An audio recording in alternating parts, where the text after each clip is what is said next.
Hey guys, it's me Chan, and for today's video ay samahan nyo nga ulit ako magbilang ng superworm. So meron ulit sa aming umorder na ng 200 pieces na superworm. And syempre meron pa rin yung freebies. Ayan. So every time na may order sa amin, bibigyan talaga kami ng freebies para ayun, pakanswelo na rin sa mga buyer namin. Ayun. So bali worth 150 pesos yung in-order sa amin ni buyer.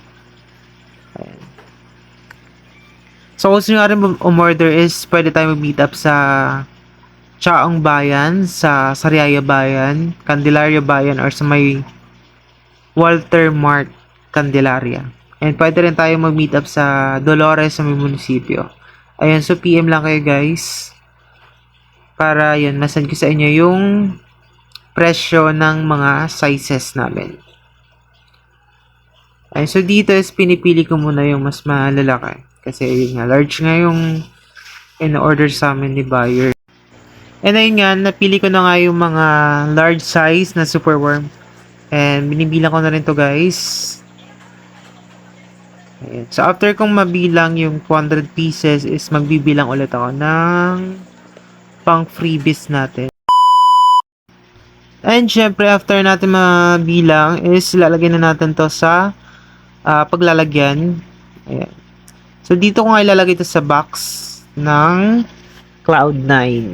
Ayan. And syempre naglalagay din ako ng mga bedding para yon meron silang makain habang nandito sila sa loob ng kahon. And para maiwasan na magkainan yung mga worms natin. Ayan. So kapag may beddings kasi is hindi sila masyadong naiinitan. Yun lang. Based on yun on my observation. And yun nga, para may makain din sila. Tapos mamaya is maglalagay na rin ako ng magiging source of water nila, which is yung